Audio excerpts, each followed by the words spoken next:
asked 4 of the blokiest blokes I know, without wanting to put them, in a situation in any way of embarrassment, but simply to kind of unpick what is it, maybe, that is wonderful and joyful and primal and necessary and, lovely about blokiness, which can belong to everybody. It's not something that just belongs to white heterosexual males, I understand. But what is it about that stuff?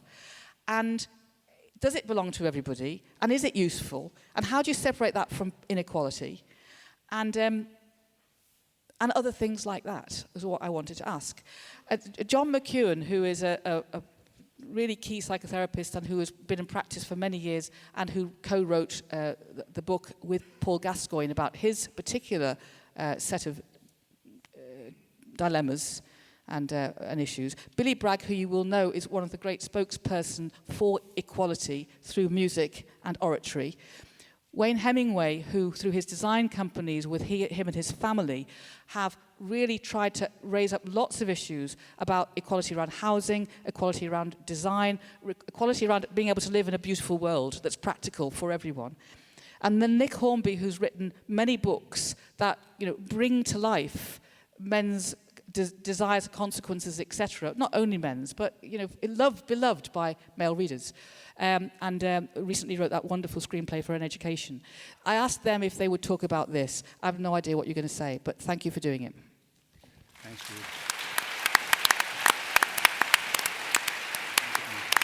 I'm going to introduce Wayne, who has put on a little slideshow for us, which probably explains where he's at, and then he's going to open up for a few minutes. Then Billy, and so is Nick, and we're going to start a debate on what is being a bloke.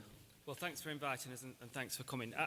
I was a bit surprised to be asked to be doing it because when Jude said, you're a bloke, and you're one of the only, one of the few, like you said before, one of the few blokes, and I always thought I was a gentleman. Anyway, so then I started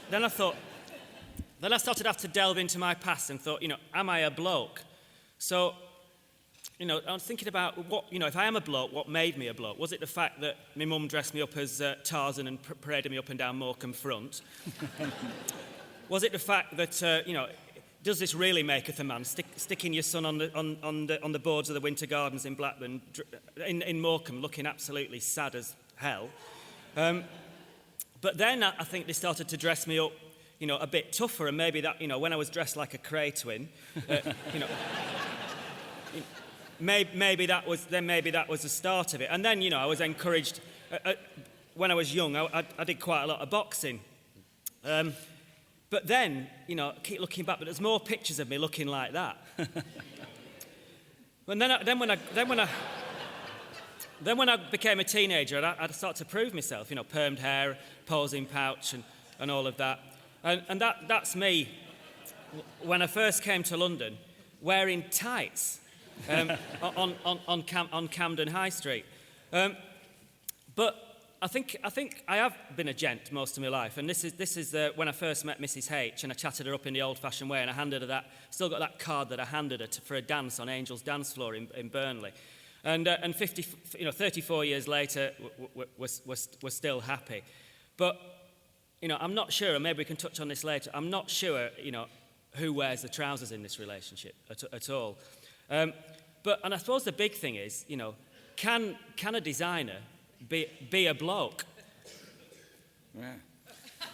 Oh. Wow.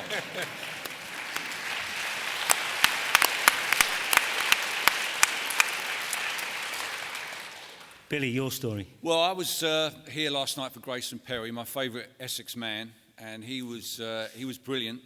So this morning I sort of woke up, went through my usual sort of blokish mantra of getting a coffee and a newspaper in a quiet space. But I thought, I need to do something to fire up. I need a blokish experience on a Saturday afternoon. What can I do before we get in here to speak? And I could have gone to the pub and had 5 or 6 pints. I suppose I could have gone to the football.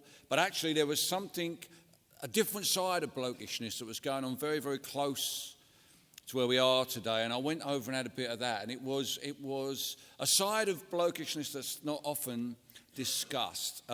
Just across the footbridge here, on Hungerford Bridge on the other side, underneath the Charing Cross station, there's an underground car park, and every Saturday morning in that underground car park, there's a little coin collectors fair going on down there. And among the parked cars, grey-haired guys put up little tables and they have coins out there from all different periods to sell. They're all predominantly men who are manning the stalls, predominantly men who are... I don't think I've ever seen a woman down there browsing at all. But these men are, in their own way, each of them behind their own stall, are putting out not testosterone, but some other kind of, I don't know, hunter-gatherer vibe, that they have brought these coins together, and it was fabulous. I couldn't resist buying this little Roman coin here, which is a little bronze Roman coin, and I bought it so I could engage with. There were 3 guys on this stall, 2 old guys and a younger guy, and I just said to activate their manliness, I just said to one of them, "How old's that then, mate?" And all of a sudden, the 3 of them, the 2 of them weren't engaging me, 3 of them were on me. One of them got it, the other guy literally took it off him, started talking about it, started reading me what was on it and telling me where it was from, while the other guy next to him was slightly disagreeing with him and saying exactly. But between the 3 of them, their blokishness was at its absolute. If there had been a VU of blokiness on the... that was their entire moment, to tell me, someone who doesn't have this information, I know vaguely what it was, but they were able to take this 1700-year-old coin, read the Latin inscription on it, and give me that information. And that is what defined their sense of who they were. They were those guys. And I think we talk too often about blokes. We think of, a more macho definition of blokishness. But there is a whole nother thread of blokishness, which involves the slow acquisition of arcane knowledge. And it doesn't get much more arcane than down in that underground car park over the road. Thanks, Billy. No worries. Nick? Well, I think Jude invited me because 20 years ago I wrote 2 books in particular, one called Fever Pitch and one called High Fidelity, which seemed to be about being a bloke. I hadn't necessarily anticipated that that's what I was doing when I started them. But I can see that that's what they ended up being, and lots of men read them. And then I think in particular with the second book, High Fidelity, lots of women ended up reading High Fidelity because they'd been told by blokes that this was what they were like. And some of them found that fairly horrific once they'd read the book, and some of them thought, well, actually it's not quite as bad as I thought it was. There is some evidence of cogent thought in these books, and there's a reason why this person sits in the corner of the room getting morose about football results, and there's a reason why he's off down Camden Market every Saturday trying to find vinyl records. There is something to it. But I'd never thought about it before. I was brought up by women. My dad wasn't around. I went to a boys' school. Football and music were the 2 languages that we spoke at school. And I wonder actually whether you could only use the word bloke about somebody who is interested in popular culture and possibly who went to a state school. I don't think Auberon Waugh ever got called a bloke, did he, or Evelyn Waugh. They were men, and we're blokes sitting here. I'm interested in listening to the others because I have 3 sons. I don't know what the hell I'm doing with them. I need help. I need help from anyone who'll offer it. And also, I think that it's an interesting time to be a father because there's no doubt that it's more difficult than it used to be. I saw you, Billy, quoted the other day as saying, it's hard for your 20-year-old. I worry for him. You worry for him, and I worry for my boys too. And I think I was lucky, in a way, to grow up being a bloke at the time that I did, because all the smart women I dated or wanted to date were feminists, the first wave of feminism pretty much. They'd read all those books, and they kind of sharpened me up quite a lot. I knew that I had to shape up, really. And you had to go a long way out of your way to obtain hardcore pornography when I was a young man, and now it's extremely easy.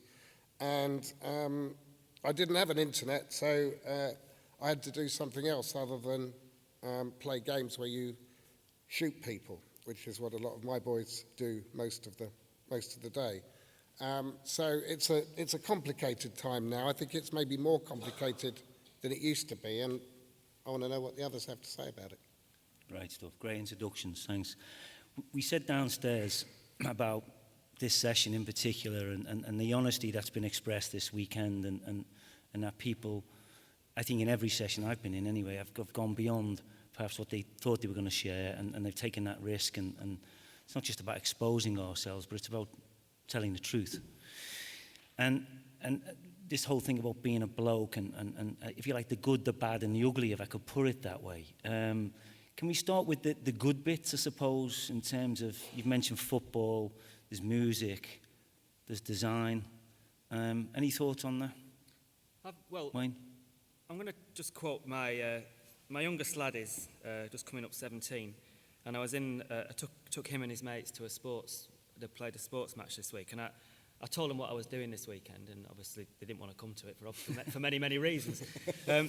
But I asked them, did they prefer being, they're obviously going to say yes, did they prefer being born men or women? And if so, what were the positives? And one of them that you just mentioned them about football, one of the things that one of the things that they said very strongly about is we have better things to talk about. And I'm going to paraphrase here. All the girls' schools seem to talk about telly and about which boys they fancy. But we talk about football and music. And it's so much simpler.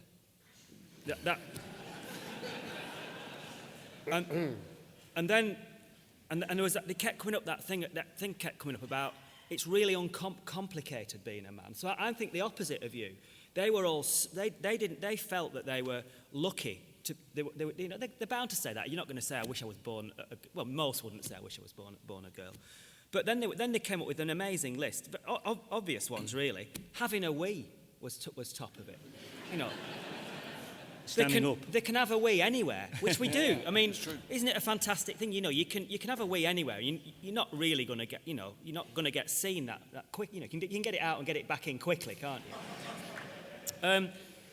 you? They said, wouldn't it be awful having a period every month? And I was thinking, my God, that is probably the thing that I would not want, So, men are squeamish, to have blood that comes out of you, by a clock. Well, not by a clock, but, you can almost, you can say when it's going to happen once a month.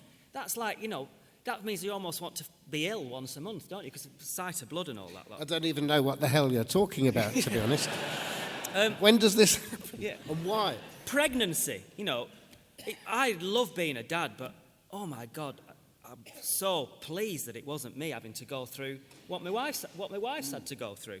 We have it amazing. And then they went on to things like, we've got larger lungs. I didn't know that. One of them was studying back. I said, are you sure? They said, yeah, we definitely have larger lungs. That's why we can run faster. And I just thought, maybe just men can run faster, but we have larger lungs. And I'm not going to go on about the list. They're saying it's great you have to have less shoes in your wardrobe. They were having jokes about that. But I would say, and I've been thinking a lot about this, I think being a bloke and being a man nowadays is much easier than I think it was for my pop. And well, I can't really count my dad. We've been talking about my dad, and it's so unusual, my father. I'm not going to, you can't count him. But I think it is easier for men because, you know, now I've been able to look after my 4 kids on an equal basis to my wife, and nobody's thought any worse of it. You know, it's become the norm for a dad to do everything that a mum does, and that's got to be a positive thing, hasn't it? It's got to be easy. It's not harder for a man that you look after your kids, because kids, you know, are an amazing thing. So to be able to now give as much time to them as your wife, and that be accepted to an extent in the workplace, not totally, obviously, because it's not quite the same, but that's fantastic. To be able to be, I think it's so much easier now for a young man to go into the industry that I'm in, to go into design, started off in fashion, you know, to go into the creative industries. For a man, I'm sure that was so much more difficult for my pop. And now that all those barriers are broke down. To actually dance, the first, you know, I met my wife on a dance floor, like I said before, and that was classed as a very sissy thing to do, to dance when I grew up. There was only the first movement where you could really dance on your own and not lead a woman. Remember that dancing was about leading the woman in the dance. You'll see that on Strictly and everything.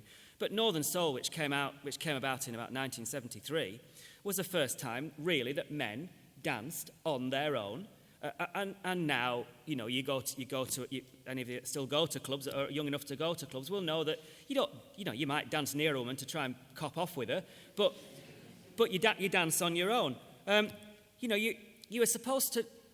When I grew up, I loved disco. You know, I loved disco and I loved punk, and I was accepted to like punk. But as a disco, you know, that was a very girlish thing to like. You were supposed to like Black Sabbath and Bleeding Genesis. You know. It's so much easier to be a man today. So much easier to be a bloke. Here's your question, Bill. Is it? Is it easier? Well, I think my father had it a lot more simpler, certainly. I think my father was born in 1924. He left school in the summer of 1939. His manhood experience, initiation to manhood, was the Second World War. So he knew exactly compared to my initiation into manhood, which was getting beaten up down at the Methodist Club Disco by a bunch of lads from Ilford, which wasn't quite the same. For my son, I think it's different again. You know, the things that my dad wanted to talk to me about and into. My dad was quite into ballroom dancing. Him and my mum were out most Saturday nights. I was very quickly got out of that by not being into it, so I had time at home to sit around moping with my guitar. But we bonded over watching Zulu on the telly. If Zulu was on, you know, everything was stopping our house and me and my dad would watch it. So we had that. When it came to my own son, one of the things I'm really into is football. My son has never shown any interest in football whatsoever. It may be the pain I've gone through being a West Ham fan may have put him off for life. But one day we were driving somewhere, and he's into music. My son, he's a musician. He plays, and he really loves his music. And one day we were driving somewhere, and the Rolling Stones I had a CD, the Rolling Stones, Moonlight Mile, and I just said to him, check out this bit where Keith Richards plays this riff, and the entire orchestra joins into him. And we listened to it, and it was, you know, we kind of really got into talking about it. At the end of it, I said to him, you know what? I never had that conversation with my dad about the Rolling Stones. And my son said, yeah, it's great, isn't it? And I thought, it is. It's other, in some ways, you know, I've found, instead of buying my son a West Ham kit and football boots and sending him out in the garden and putting the goalposts up, we found that bonding point between us. And when he came home from college over Christmas, he went to the DVDs. What did he pull out and put on? Zulu. And I sat down and watched it with him. Brilliant. How did that hold up? Zulu. It held up pretty well, actually. I think it's kind of got it's, you know, the narrative in it is it's a pretty good narrative, I think. And it's also the 175th anniversary as well, wasn't it, or something the other week? Yes. I was wondering whether to show it to the boys, my boys. Yeah. I think it's worked for me. Okay. Nick, what again? Is it easier? Is it more difficult? You've already said it's difficult with your boys. Can you expand on that? Maybe say why it is difficult? Is it because, again, maybe you didn't? If you're wondering why we're talking a lot about boys, it's because as fathers, these are the people that we have to be a man for, most importantly of all. if we have sons, we have to be a man. Or we feel that we have to be a man in their eyes. You know, I do think, sorry about him, I do think sometimes that being a man is it's something we do. For me, being a man is something I have to do every now and then, almost like when I have to dress up as Santa Claus at Christmas. It's something I put on. And when I do it, you know, when I carve the turkey or whatever, everybody's kind of happy that I'm doing it. But we all know I'm really not that bloke who carves a turkey every Sunday. But everyone's kind of happy when I do it. It's a sort of traditional role, like dressing up as Santa. So I think the reason why the son thing comes in, because it throws our own manhood into stark relief, both of what we do, but also when we were the son of the father, now we're the father of the son. It brings all these issues into play, or it does for me anyway. Yeah. Now, on the cutting of the turkey, see, what's happened in our household is the best person does it, and that's not me. Yeah. But that's right. That's what happens in our house. Yeah. Yeah, well, it's absolutely true in my house too. And I'd say that the only ways in which I am a bloke are that I watch football and I listen to music a lot. You do the washing up? I put things in the dishwasher. That counts. I don't do very much cooking. I hate driving and I hate cars. I read a lot. I've got a sort of a sissy job, which is. Have you got a sitting at man cave computer. in your house? No, I haven't got a man cave. They've got a man cave. The boys have a boy cave, but I don't have anything. How about you? Well, it was only when I was asked by Jude to take part in this that I was thinking about it, and I looked at the pictures that are on the wall in my office, and there are, well, things that are on the wall in my office anyway. And there's a photograph of me and my partner and our son. There's a certificate from me being in the best intake in April 1981 in the Royal Armed Corps when I was in the Army. There's a honorary degree that I got. There's a big picture of Yuri Gagarin, who's one of my heroes. There's a picture of my dad in his army uniform, small little picture. And I suddenly realised that every single picture on the wall, the things I'd chosen to put in my office were in some ways affirmation of masculinity. And that wasn't conscious at all. And do you think you needed the affirmation? Clearly I did, although I didn't think I needed it. It's totally my choice. It's my bit of space I can put up there, whatever. Oh, also, it dominated by a signed West Ham United shirt.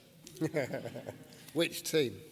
Huh? Which team? The team that got to the cup final just recently, with my cup final ticket in there. How much, Nick, maybe we could start with you, is because you've all got thriving careers, highly successful, and we'll come back to that point as well in a minute if we can. How much do you kind of, I know we haven't really pinned it down what this thing is, masculinity and stuff, but how much of your work, your writing, you've also said that the kind of bit of you that's in the writing, but also the fact that you've got a job, you've got a focus. How much of this issue do you think that takes care of? Does that make sense? Having a job in itself. Having a career and being successful. Well, I think having something to do all day is part of it. I don't necessarily know whether success is a part of it, but I think that having work and my boys knowing that I contribute something to the household, and their mum works too. I don't think a lot about the success side of it at all, and I never ever expected to make money from what I wanted to do. I mean, I hoped that I would be able to support myself through my writing and eventually support a family. That was all I'd hoped for. And so, to actually be comfortable doing it was a real shock to me, actually. But I don't have a lot of masculine identity in my work. What about the feeling of work? The others about this too is so you see a review. Do you read reviews? No. No. Okay. Not man enough. Okay, so films have been made of your books. Yeah. And I guess, have you been to the premieres? Yeah. So in terms of self-esteem, I guess, and another thing that we all need, men need too, of course, and self-worth, self-value. I mean, did you puff your chest up on the red carpet? Did you feel, yeah?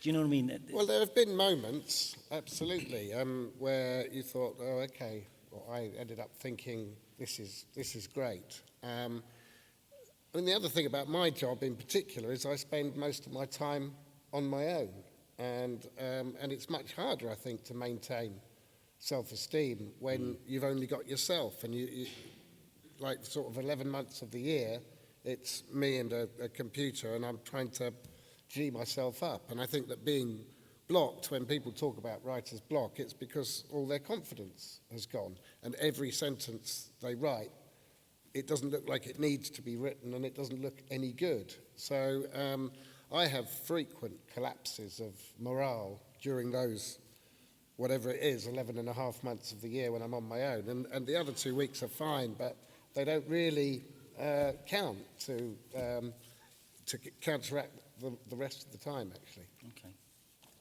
Billy or Wayne, do you feel that about your careers, that it's... Well, I'm in a very fortunate position because my partner has worked in the music industry for longer than me, and she's done almost every job in the music industry apart from the one I do, stand on stage and sing songs. So the great thing about that is that she understands why I'm going to be in Australia in March. She understands what we're doing here and the context of that. She manages me as well. So it's, we share those decisions. When I have got to go away for a month, we both know what I'm doing, why I'm doing it, and it's a really good way to work. Whereas my mother never understood what I did for a living. She just could not conceive of how I could make money doing what I do. It was very hard for her because she felt, if I came to London, why didn't I come to visit her? Well, I would say, well, I'm working, Mum. I'm coming, I've got to do this gig and I've got to get this and I've got to move. And it was pretty difficult for her. We did a radio program once, a live radio program on it was Women's Hour, and they wanted to talk about people whose parents don't understand what they do for a living. And I thought, yeah, Mum, Mum would, they asked me if somewhere I'd mentioned it. So we got on air, live on air, me, my mum and Jenny Murray. And we were talking about it, and all of a sudden my mum just out of nowhere said, he never visits me. Live on air. And Jenny Murray backed her up. And but that was a perception, and I had to say, well, that's because when I'm in London, Mum, I'm not here for fun. I'm working. It's part of my job. It may not, be a 9 to 5, And the other thing that annoyed her, she never knew where I was. She didn't know where I'd come home from work and where I was. And as a parent, I can understand that. I could be anywhere in the world, an airplane would crash, and my mum, because she didn't have my itinerary, she didn't know where I was. I can totally relate to that now, more so as a parent. But yeah, she had absolutely no concept of what I did for a living. So that was a little bit strange because she'd grown up in a family. Her father worked for Ford's. Her brother played a bit of football. My dad worked for a car company as well. My brother's a bricklayer. But my job just didn't fit into any of those things. So it was a problem. Was it true for you too, Wayne, that your mum was very surprised that you could make a living doing what you ended up doing? I think if I'd have said that I wanted to be a designer, a fashion designer, as I started off, my nan and my mum would have said, "Get yourself a proper job, you damn cat." Yeah. It just wouldn't have stood up at all. I think it's probably something that all three of us have in common, that it wasn't something that ran in my family. Yeah, but when being a writer, and it was odd for them. The implication in that proper job thing is proper job for a man. It's the implication in that every time that the jobs that we have are not what you would call, for my parents' generation anyway, as a proper job for a man to do. It's not dirty hands work, and coming from where I come from, there was a lot of metal bashing going on. It's quite an industrial.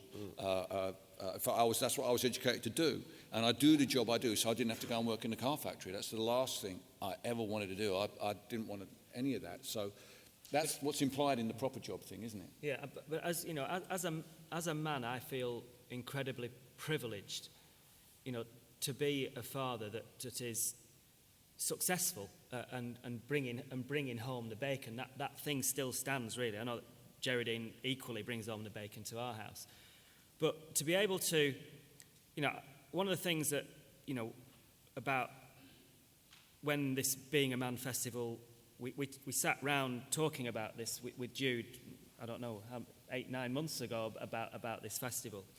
And a lot of the talk was about men as role models. And things really shocked me in that meeting. I'm going to read out some. I mean, I know it's Saturday afternoon, but this probably darkened the mood a little bit. But I didn't know this. And you know, young men account for 70% of Britain's long-term youth unemployed. I think I knew that.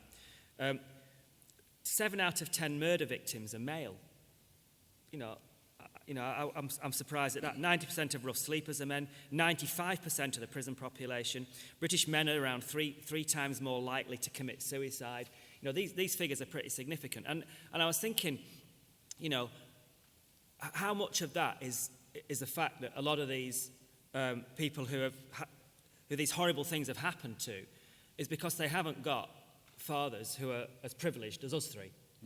And probably quite a significant thing. And I think that thing about being a privileged father, a father that can indulge is kind of, money is part of it, yeah. Indulge, being able to take your kids on a great holiday, being able to take them on planes, being able to go to restaurants, being able to indulge your time, because I'm sure that all three of us, because we are masters of our own destiny and we don't have to clock in at a certain time, you know, when our kids need to be taken somewhere, you know, in the past it might have been mum taking them on the bus. We can't we?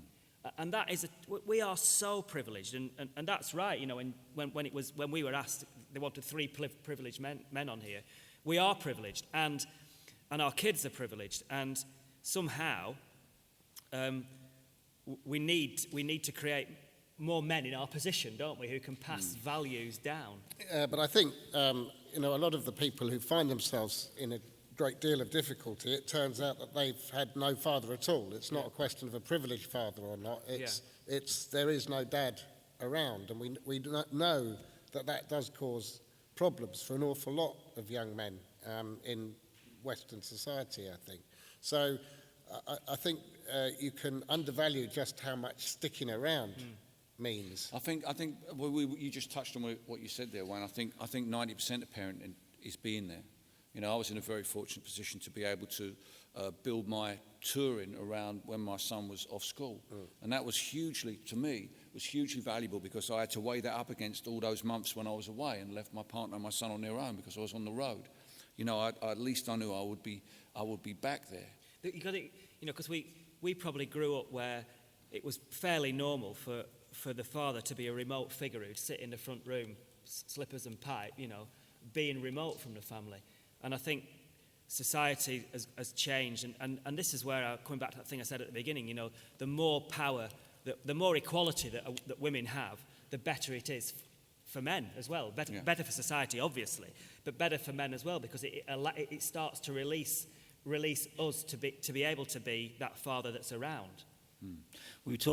I was in a session yesterday about gangs, and it was Akala who was talking about underprivileged versus overprivileged. And I think you've just said, I'm not saying you're overprivileged, but you're clearly privileged. We're all privileged here. That comes with responsibility, of course. And again, I know one of the things Jude has been talking about is, and a lot of people actually, is what can we do with that? What can we do with that position we're in? How can we? Well, I think it is about recognising the responsibility that comes with the position that white male middle-class men are in the power structure in this country. You can call it the patriarchy or the kyriarchy, or however you want to talk about it. We are definitely at the top of the power structure. Yeah. And it seems to me that some of the real problems that we've seen over the last few months with Operation U-Tree and the difficulties that the Liberal Democrats have been facing with Lord Reynard have been white male middle-class men abusing the power that they have, whether it's the power of fame with the DJs, whether it's the power that Lord Reynard had to decide who would go on the lists. And I think we don't do enough to make young men understand that we have a responsibility. There's a responsibility that goes with maleness because we have bigger lungs, because we are, no, seriously, because of our physical Yeah. power, and because of the macho culture that we live in, that we have to, when we do express our maleness, and why shouldn't we be able to do that? That we have to do it responsibly. We have to do it with respect. We have to do it with an understanding that things are tilted to our benefit. So there's other people who are outside the all-seeing gaze of the male middle class gaze that Jude was talking about, that Grace and Perry was talking about yesterday. They're very aware of the power structure because they've been kept in place by it. Very few white middle-class male men ever hit a glass ceiling. Very few white middle-class male men, when they walk into a pub, everyone stops and looks at us, and if they were a young black man. So they've all had to think about this, because we've never really had to confront those issues. It's not been an issue for us. Not only do we not talk about it, we think it's not even there, which is the worst part of it. So being able to sit here and talk about these things, I think, is the beginning of that process of talking about the responsibility that we have. One of the most irritating things I think that white people say and white men say is that they are the victims of racism or sexism. You quite often see that on comment pages on newspapers where a white person will say, if this happened to a black person, they'd say it was racist, and if this happened to a woman, she would say it was sexist. You cannot, I don't think, be the victim of sexism if you are a male, because you are in the position of power and privilege. And I think my big job with my sons is to teach them basically not to be an arse. That's the number one job. Yeah. How do you see this, Wayne? Can we get on to sex? In a minute. This privilege, you actually raised it. Yeah. This thing of, and watching the time and everything else, it's, as you say, Billy, and you said it for all of us really, is we are in that privileged position. It's funny, the only really white male middle class men who have really reached a limit that they can't push any more further are the sort of like dad's rights groups, of fathers who the courts have said they can't see their children. And that you can see how they're reacting to being held back. That's what women have faced throughout society. It's what people of colour face all the time. And the weird thing about me is about dressing up as Batman, Superman and Spider-Man is, weren't they all guys who grew up without their dads? I think they were, weren't they? If I remember right. Yeah. It's an odd choice to dress up as. But I think that being held back like that, that's the everyday reality for women, for people of colour, for disabled people, and we're just not facing that. Which is not to guilt trip white middle-class male men, but for us to recognise that power structure. We have to understand, because one of the, that sort of reaction you're talking about, Nick, is when people say, I am the victim. That's men who can't understand the difference between a critique of the structure of society and a personal accusation of sexism. And I think as men we have to be big enough and open-minded enough to, sometimes we say things and do things where we don't mean to be offensive, but we have offended someone in some way, in the way that if you step backwards in a crowd, you'd tread on someone's toe. You didn't mean to do it. Of course you didn't mean to do it. But that person, you've got to engage with that person, first and foremost, because you've trod on their toe, and you would offer them an apology as well. So if you're in a conversation with someone, and that's a woman or person of colour, a disabled person, and you make a statement which offends them, you might not have meant to have done it. The whole Lord Reynard offence, I didn't mean to do it. That doesn't mean you haven't got to explain yourself, engage with that person, and apologise. Okay, should we talk about sex? That can go on for hours, sorry. And I'd love it to go on for hours, and maybe we've only got 5 minutes left. Let's get it on. Well, I'd like to talk about what Jon Snow said. He did an interview in The Standard this week, and he said about whenever men meet women for the first time, he said, this is a quote, "Sex comes into every evaluation of a woman, there's no doubt about it." So in other words, men, whenever they look at every single woman they see, the first thing, and he says it in it, the first thing you want to do is to work out you'd like to sleep with them. And, what would they like to be in bed?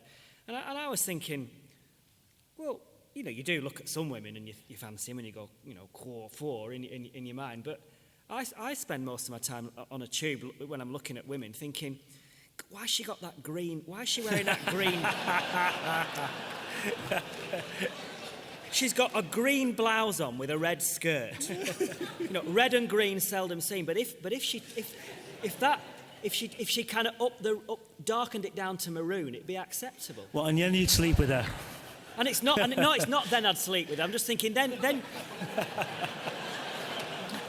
she'd have got the aesthetics right. Can I do something? And we've done a little bit of this today, and other people have done it. A hands up thing. Maybe not every woman, but hands up. I guess the heterosexual men in the audience who do that, who look at a woman and without even consciously think, okay, yeah, that she's not. I wouldn't. Every woman we're talking about, are you? 99. It depends on age and other stuff, I guess. But most women. Most women. See, I don't believe it. Come on. I read John's statement. I was thinking about it myself. Walking through London. I don't know. I don't really. No. No. I suppose if one's being very broad in the interpretation, he could well imply that we write off a lot of older women, say, in their 60s or 70s, automatically because the sex thing isn't there. Do you see what I mean? Steady on, mate. So we're in trouble. I feel the room's turning, mate.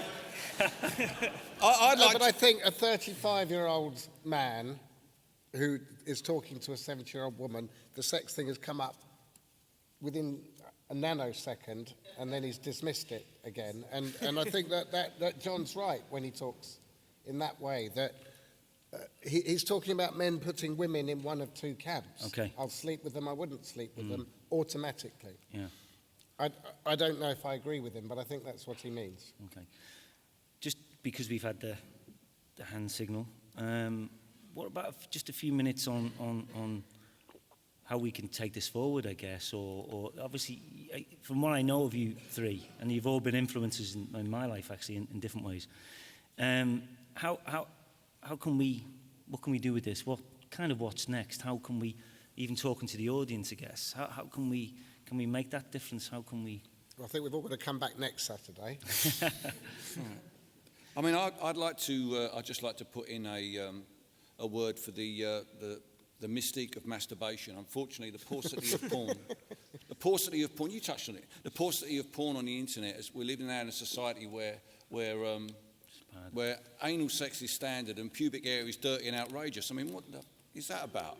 It's that there are values that are being put out by the internet that are, I think, contrary to these kind of ideas we're trying to talk about. Completely. And they're all pervasive. And I think that if we're going to start talking about changing the attitude of white middle-class males, we're going to have to start with white middle-class school kids, because so much of the attitudes that we come to start in the school. And, sex education does include some aspects of responsibility, but I think of relationships. But we've got to up the amount that we talk about the relationships part of sexuality and less about the biology. There's too much biology on the internet already. Let's get the relationship stuff out there, and let's talk in the classroom to young men and women about relationships, about boundaries, about sexuality and all those kind of things. It's got to start there. It's a very slow process.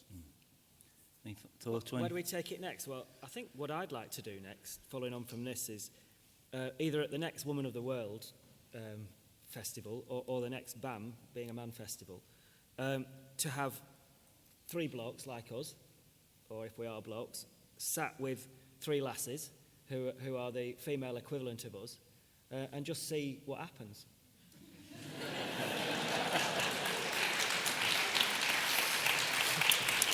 Right. Just don't invite Jon Snow, that's all I'm saying. Who's your female equivalent?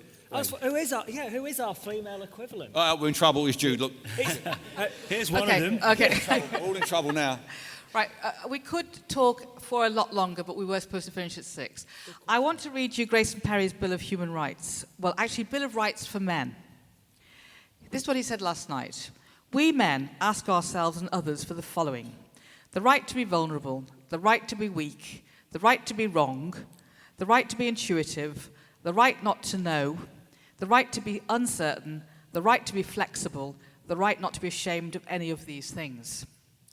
And I would just like to thank all the men and, of course, all the women who have been here all day being intuitive and vulnerable and not knowing stuff and not being ashamed of any of that. And some of you are here tomorrow as well for a different session, which will be in Festival Village. But Friday and Saturday, and I hope Sunday, it's been a fantastic first stepping out onto the crater of the moon. And we will do another BAM festival. But some of the things that I just wanted to say is that be a prison visitor. That would be an amazing thing. There are 95% of our prison population who are in contact with virtually nobody, mainly certainly not their dad. And one of the things that was happening in parallel to the Being a Man Festival yesterday was we had speed mentoring for young men. And we had about 150 young men being mentored by 150 other men. And it was so wonderful. And so, I mean, get involved. I think men need to get involved with supporting other men, because the amount of pain that you see, you know, can only really, I think, be held by men feeling it's okay to acknowledge pain, talk about it, and support other men. But that's just a woman saying that. So I would like to thank everybody, and I'm sure we will do another festival, but thank you for being blokes, and even if you're not. Cheers. Thank you.